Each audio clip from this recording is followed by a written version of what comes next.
नमस्कार फ्रेंड्स, मैं मंजू। आज आप सबको भोले जी का बहुत ही प्यारा और मीठा भजन सुना रही हूँ। अगर आपको अच्छा लगता है तो आप हमारी इस वीडियो को लाइक कीजिए, शेयर कीजिए, कमेंट करके बताइए कि आपको ये भजन कैसा लगा और सब्सक्राइब कीजिए। सब्सक्राइब के साथ साथ बेल आइकन दबाना बिल्कुल भी मत भूलिएगा, ताकि मैं जो भी वीडियो बनाऊं उसका नोटिफिकेशन आपको सबसे पहले मिले। धन्यवाद।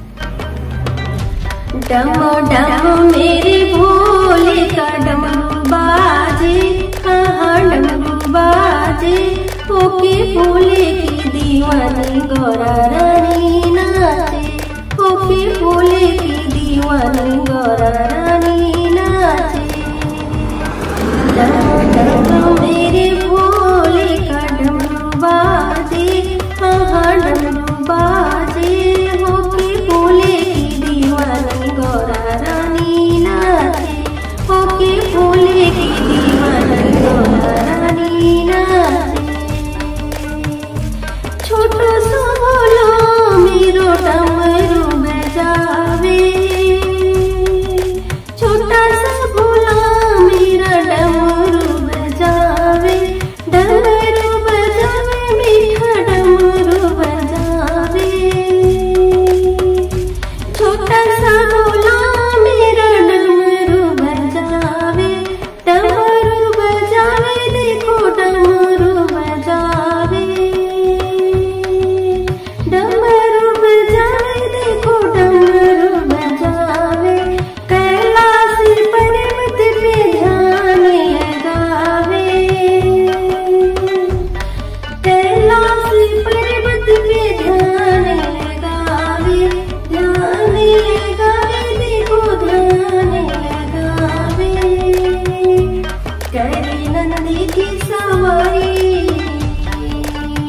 करे नंदी की सवारी, देखो बिस्तेधारी, देखो बिस्तेधारी, ओके भोले की दीवानी गौरा रानी नाचे, ओके भोले की दीवानी गौरा रानी नाचे। डम डम मेरे भोले का डमरू बाजे, हाँ डमरू बाजे, ओके भोले की दीवानी गौरा रानी नाचे, ओके भोले की दीवानी गौरा रानी नाचे। छम छम बाजे देखो गौरा की पैजनिया, छम छम बाजे देखो गौरा की पैजनिया, गौरा की पैजनिया देखी सोरी की पैजनिया, गौरा की पैजनिया की सोरी की पैजनिया।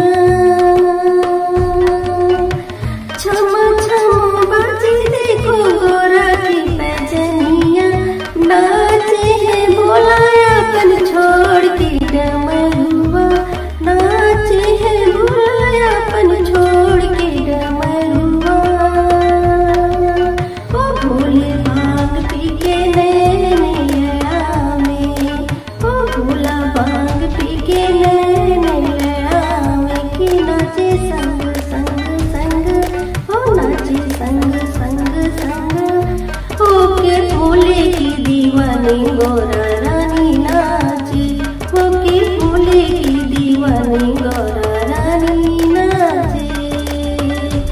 डमो डमो मेरे भोले का डमरू बाजे, हाँ डमरू बाजे, ओके भोले की दीवानी गौरा रानी नाचे, ओके भोले की दीवानी गौरा रानी नाचे।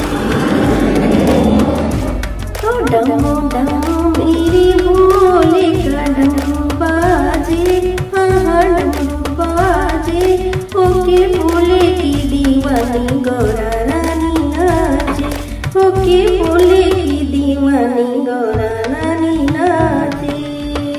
बाजे रे पैजनिया तेरो बाजे रे डमरुआ,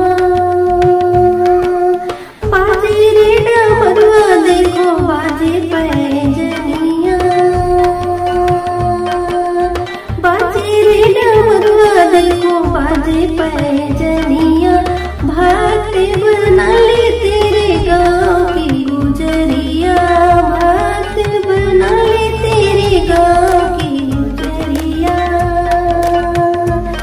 कर दे इतना सा काम, कर दे इतना से काम, तो बेसेधारी तो बेसेधारी,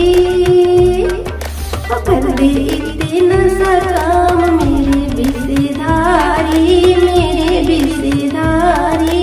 होके भोले की दीवानी गौरा रानी नाचे, होके भोले की दीवानी गौरा रानी नाचे। डम